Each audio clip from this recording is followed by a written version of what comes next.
The wide receiver room is ready to go for 2025. You are Locked On Kansas State, your daily podcast on the Kansas State Wildcats, part of the Locked On Podcast Network, your team every day. Yes, welcome on into Locked On Kansas State, your daily Kansas State Wildcats podcast. I'm your host, Christian Rauh, and thank you so much for making Locked On Kansas State your first listen every single day. Welcome back to my everydayers. From big upsets to game-winning drives, the NFL playoffs are better with FanDuel. New customers can bet $5 and get $200 in bonus bets, guaranteed win or lose. So visit FanDuel.com today to get started. Well, it's all about the wide receivers on today's episode of Locked On Kansas State. We have plenty to talk about when we are discussing this wide receiver room. And that was the big issue, I think, heading into the transfer portal, wondering what was going to be answered. And it sounds like we finally got those answers settled. 3 wide receivers coming into the transfer portal, and the third one hitting on Thursday night. Caleb Medford from the New Mexico Lobos was also in the Big 12 at one time as well with TCU, but he commits to Kansas State. He's the third wide receiver for the Wildcats to head to Manhattan this year in the transfer portal. That makes the transfer portal roster size, if you will, up to 12 for the Wildcats heading into the new year, into 2025. You add 12 from the transfer portal, 26 from a new recruiting class, and you have a lot of just great optimistic views heading into the new year. I mean, it's pretty exciting what we're going to look at. We're going to talk about Medford here in just a moment. I also want to break down one of the other transfers in the portal and Jared Bradley and see what needs to be done for him to bounce back to a specific form that he was in earlier in his collegiate career. And then we'll take these new wide receivers, compare them to the ones that left in 2024, and see what type of volume needs to happen, what needs to be replaced on the stat sheet, on the paper, heading into 2025. We're going to do that all on this show today on Locked On Kansas State. But first, Caleb Medford, New Mexico Lobos, now a Kansas State Wildcat. When you think New Mexico, you might not think great wide receivers, and he wasn't their top wide receiver on the market, but this is a great piece when you're talking wide receiver depth. And I think he can be a really nice asset, and he can make a really nice impact for Kansas State moving into 2025. In the 2 seasons he had with the Lobos, he had 48 catches for 887 yards and 5 touchdowns. Just last season alone, he had only 18 receptions, but in those 18 receptions, 336 yards for 3 touchdowns.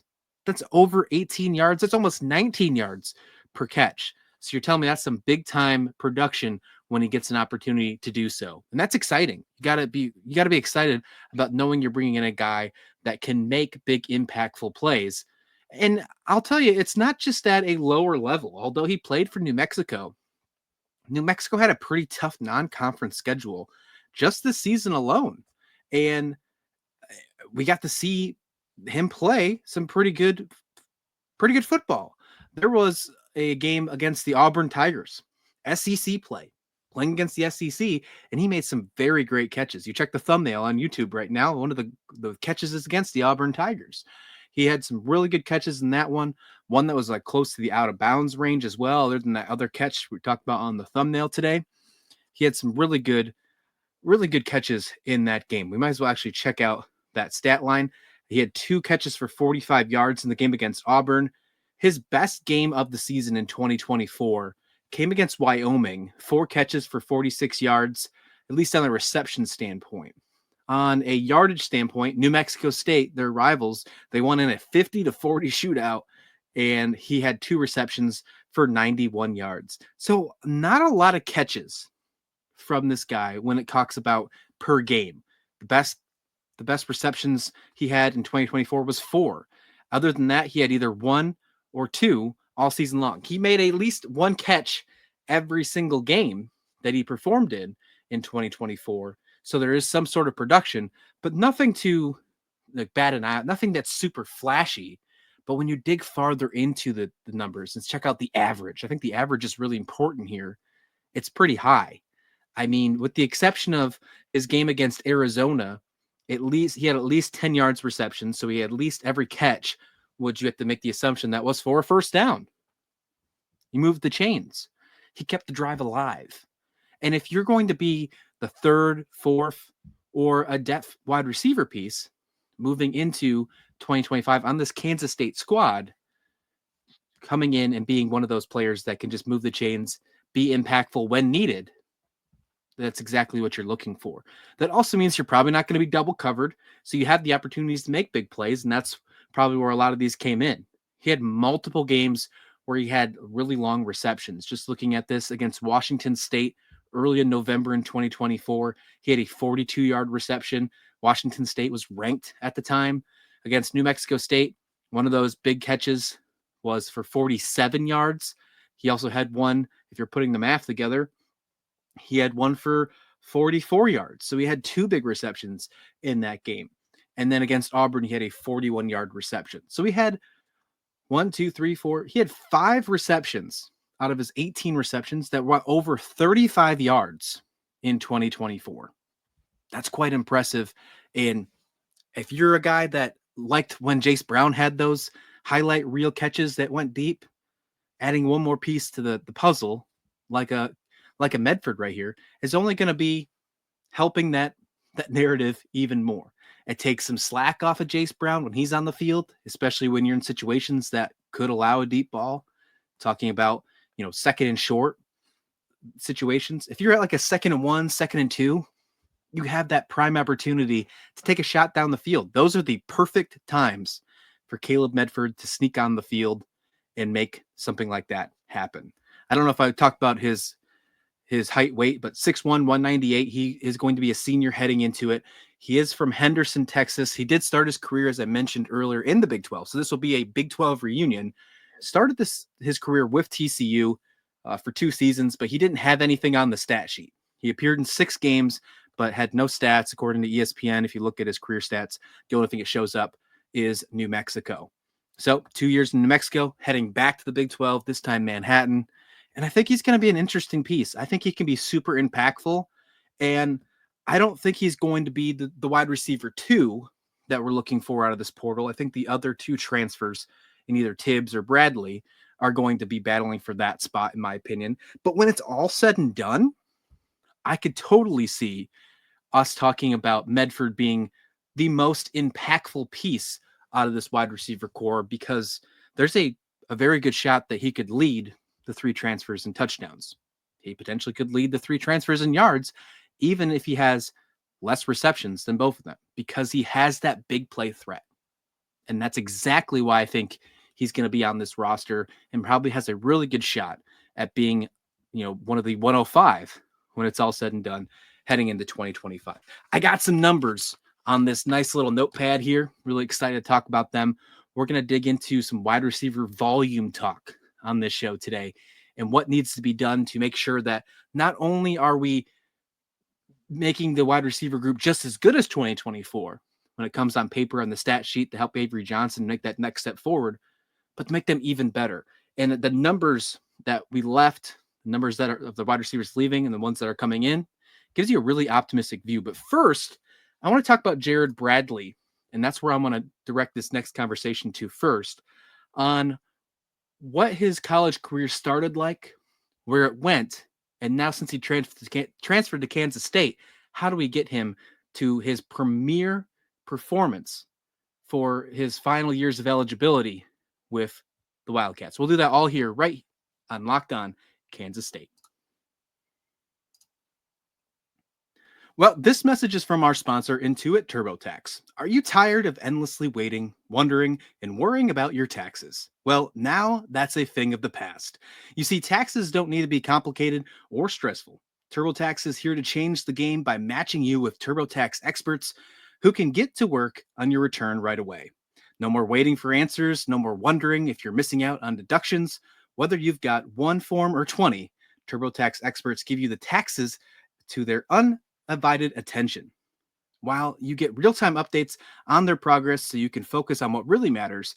You won't have to lift a finger, but you'll get the peace of mind knowing that your taxes are being handled by the pros. So, ready for stress-free taxes and the most money back guaranteed? Well, head over to turbotax.com today and get matched with your expert who's ready to take your taxes off your plate so you can focus on your day. Only available with TurboTax Live full service real-time updates only in the iOS mobile app. See guaranteed details at turbotax.com/guarantees.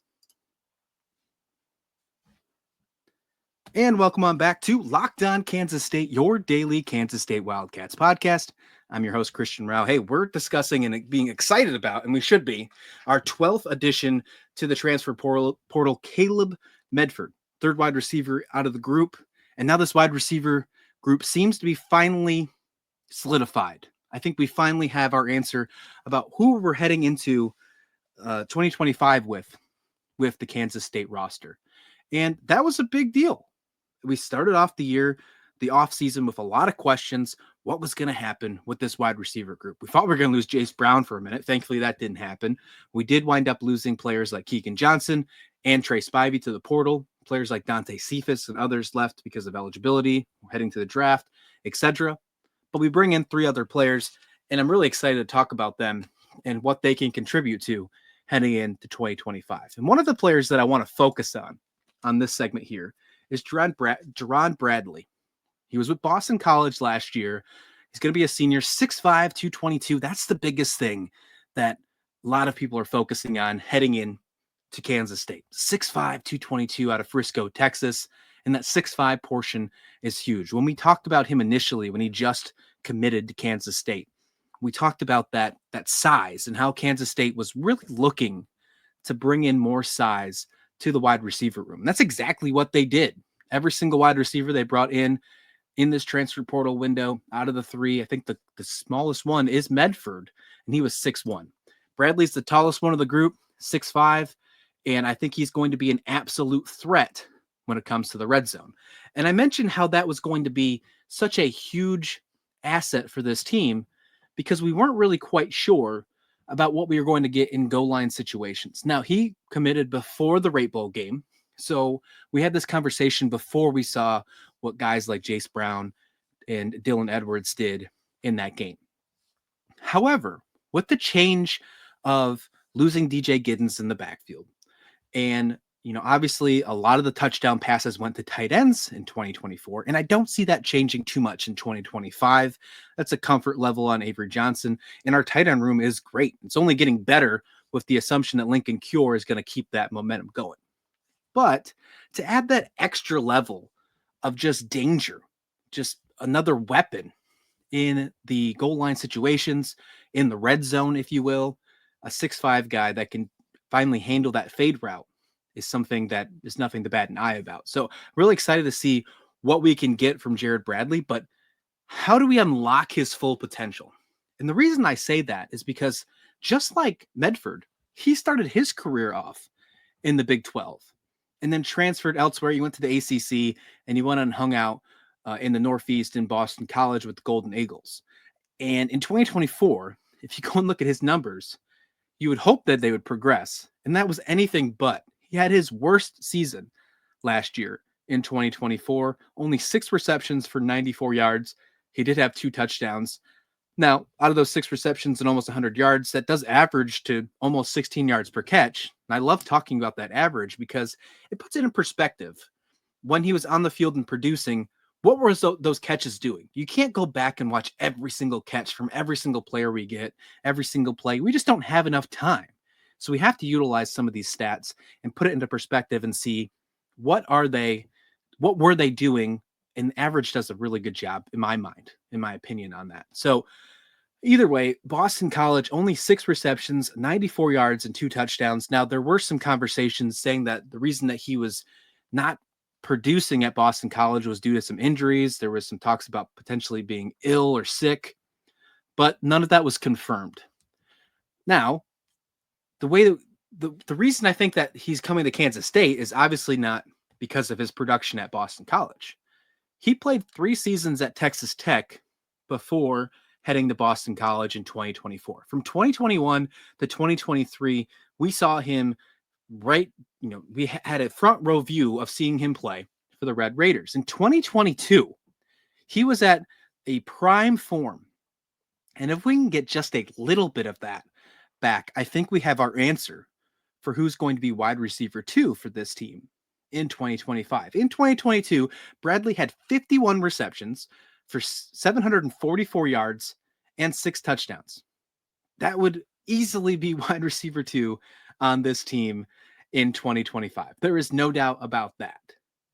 So the way we get him, obviously we hope we keep him healthy, but with 51 receptions, we're going to have to make sure we up the volume on Avery Johnson's passing plays. Now, I think that's something that might happen down the stretch for Kansas State. If your first running back, and Dylan Edwards is going to be that speedster, a shifty running back, if you will, I think the passing game is going to shift. I think we're going to focus more on throwing the football in 2025.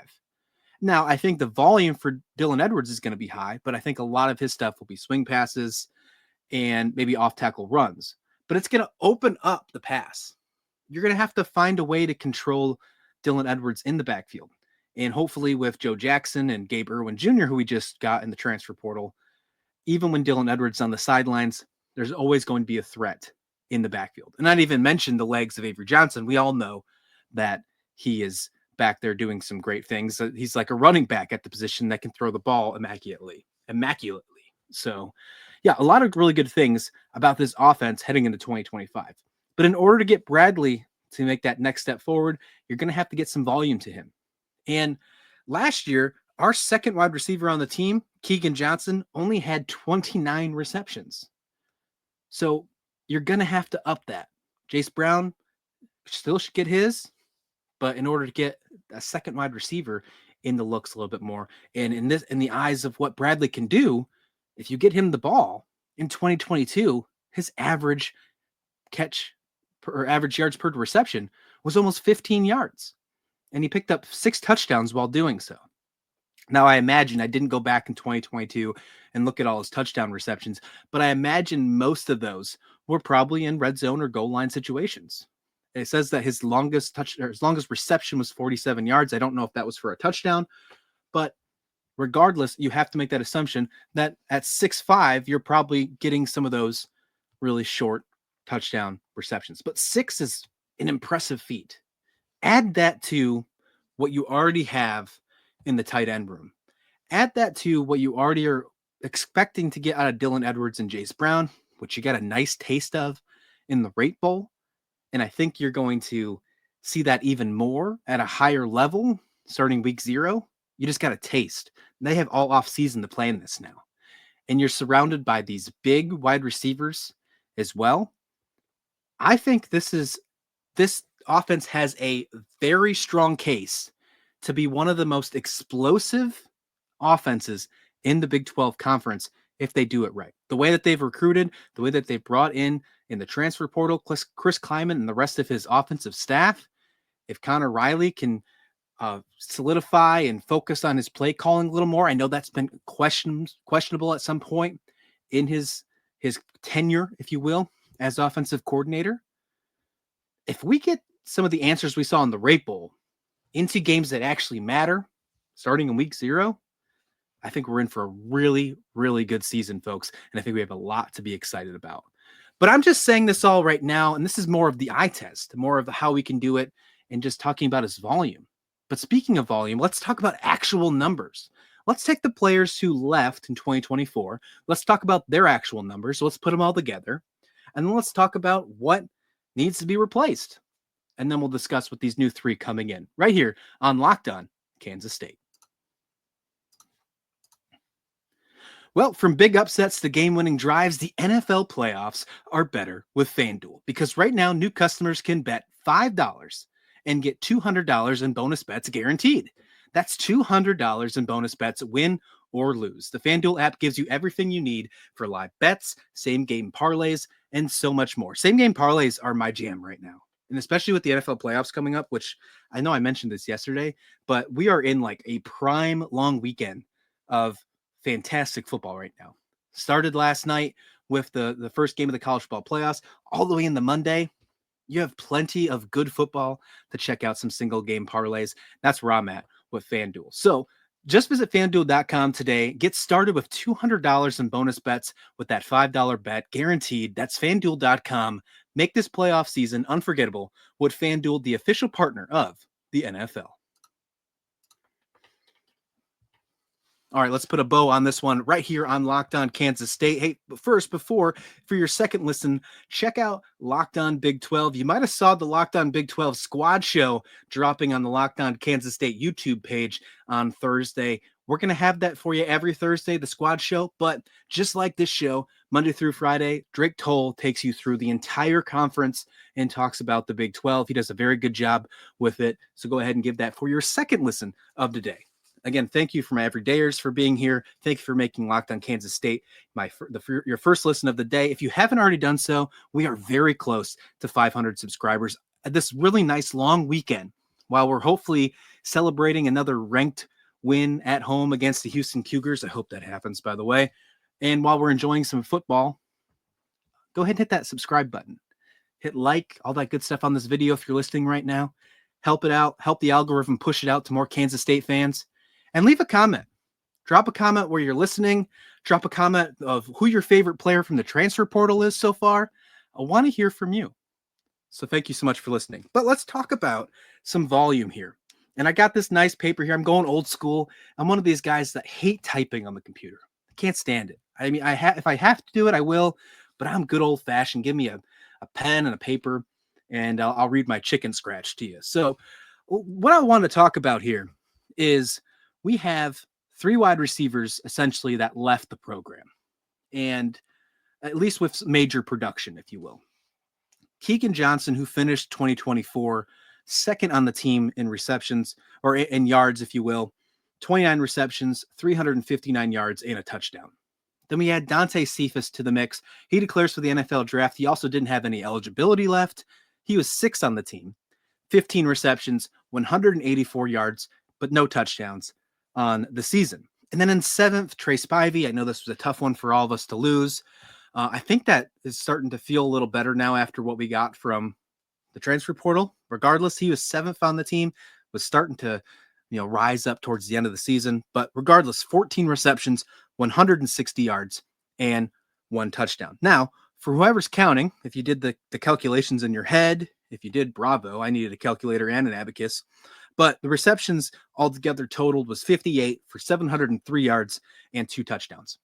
So you need 700 yards across 3 receivers to get the same type of production that you had back in 2024 with Jace Brown and Avery Johnson and the rest of this passing game. That's what you're missing from these 3 wide receivers that left. Now, let's put it in perspective here. Now, this isn't going to be absolute, A for B. That's not going to happen. But it's just a nice feeling of what you're getting coming into 2025. Let's talk about the 3 transfer wide receivers that we just got, what they did in 2024, and let's add up all their numbers. That sounds fun. Let's play another game of math. Jared Tibbs from Purdue. He finished 3rd on the team in Purdue. A terrible team in Purdue, but still finished 3rd. Listen to his numbers. 25 receptions, 305 yards, 2 touchdowns. So he had less receptions than Johnson, less yards than Johnson, 1 more touchdown than Johnson. So it's about a wash. We talked about that when he committed. It's only about a 50 yards difference. But there you go. Caleb Medford, we just got him committed today. He finished 3rd as well on New Mexico. 18 receptions for 336 yards and 2 touchdowns. Big threat. Lots of yards per catch. And then Jared Bradley, as we mentioned, although we think we can unlock his production, what we can get from 2022 Texas Tech production, for this case, for this exercise, we got to use the bad year. We got to talk about the bad year in this case at Boston College. He finished 7th on the team at Boston College. 6 receptions, 94 yards, 2 touchdowns. Even with that bad year from Bradley, even with only 18 receptions from Medford, 735 yards from these 3 players. 32 more yards in production-wise than your last 3. Oh, and should I mention, only 49 receptions. So 9 less receptions. And then as we round it all up, 5 more touchdowns. So you're getting more yards on less receptions and more touchdowns in the eyes of what you had in 2024 heading into Manhattan. Now put them all together with size, with a fast running back in your backfield, with some great tight ends that can complement the wide receiver room, and a quarterback who has only shown progression his first full year starting at quarterback for the Kansas State Wildcats, heading into year 2 of his full season, and also mobile, also a threat.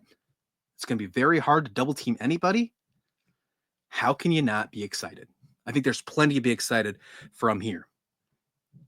I think Avery Johnson is going to have a career year in 2025.